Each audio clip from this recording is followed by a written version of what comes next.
अॼु असांखे टियों ॾींहुं आहे हिते अलामती सरकार जी का बंजर कोन भुली आहे।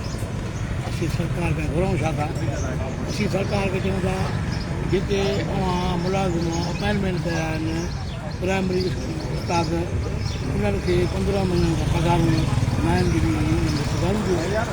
ॿियो असांखे कहिड़ी ज़रूरत आहे त असां निकिरणो समय ते उस्ताद जे हक़नि जे ख़ातिर उनखां पोइ B.Ed प्रोमोशन 2024 खां सेक्रेटरी साहिब पाण वटि पावर रखिया आहिनि। B.Ed प्रोमोशन कोन पिया थियनि, डायरेक्टर सां मिलूं था, DO सां मिलूं था, उहो चए थो असांजे सेक्रेटरी साहिब वटि पावर आहिनि। हाणे असांजो आम उस्ताद सेक्रेटरी साहिब ते पहुचे कीअं? हिकु त ख़ासि तौर ते पाकिस्तान छा पर सिंध जा जेके कामोरा शाही आहे सियासतदान आहिनि, आम माण्हूअ खे उन्हनि ते पहुचण में वॾो टाइम थो लॻे, ॾुखियाई महसूस थी थिए। असांजो आम उस्ताद सेक्रेटरी साहिब ताईं कीअं पहुचंदो?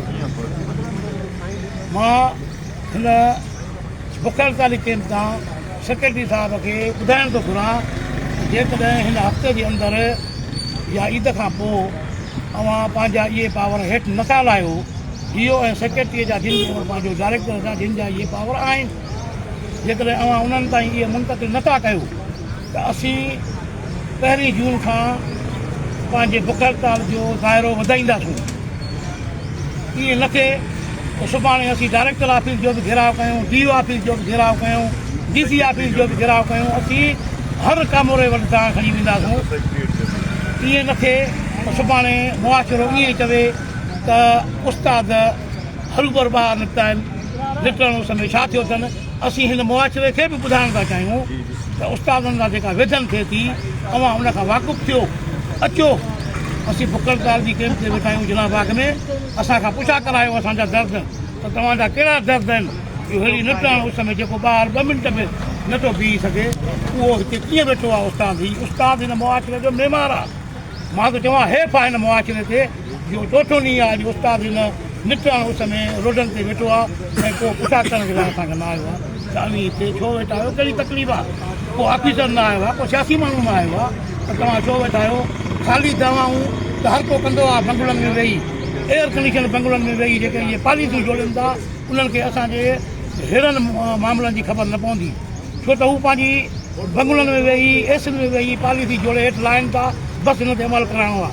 कतई कोन अमल कंदासूं अहिड़नि पॉलिसियुनि ते यादि रखी छॾियो, छो त हीउ लालकणो आहे, हीउ शहीद साईंअ जो ज़िलो आहे, हीउ बिलावल भुट्टो ज़रदारी जो ज़िलो आहे। उनखां पोइ पेट्रोलनि जे हवाले सां हीउ असांजे मरहूम साईं लियाकत जदड़ जो ज़िलो आहे। कतई कोन असां तव्हांखे उन्हनि मामलनि में बर्दाश्त कंदासीं जेसि ताईं उस्तादनि खे सहूलियत न ॾींदव।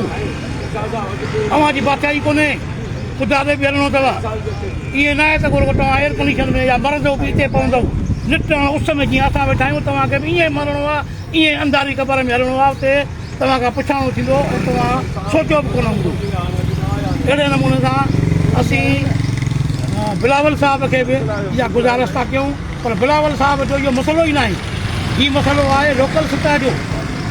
असांजा जेके MPA साहिब वेठा आहिनि, MNA साहिब लालकान ज़िले जा वेठा आहिनि, उहे कुझु कोन था कनि।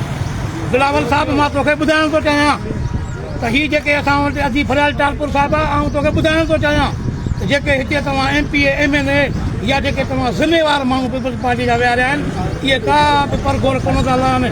उस्ताद त छा पर पूरे मुलाज़िम जी परगोर कोन था लहनि।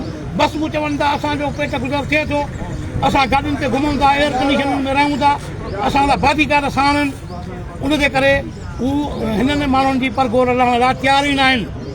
जेकॾहिं असांजी परगोर न लधी वई त असीं, मां पहिरियां बि ॿुधायो हुयमि त असीं जून खां पोइ ज़बरदस्त एहतिजाज में वेंदासीं, जंहिंखे तव्हां न रोके सघंदव। असीं चऊं था महांगाईअ जे मुनासिबत सां सिंध जे मुलाज़िमनि जी, पाकिस्तान जे मुलाज़िमनि जी 100% पघार वधाई वञे। जेतिरो तव्हां पेट्रोल महांगो कयो आहे, जेतिरियूं ॿियूं वाप जूं शयूं महांगियूं कयूं, उन हिसाब सां अवां पघार असांजी वधायो त जीअं मुलाज़िम उन महांगाईअ सां मुंहुं ॾेई सघनि। उनखां पोइ सर्व इंस्पेक्टर आहे असांजो, जेको 5 सालनि खां रोलाणे जो शिकार आहे, उहो सर्व इंस्पेक्टर असांखे फौरन ॾिनो।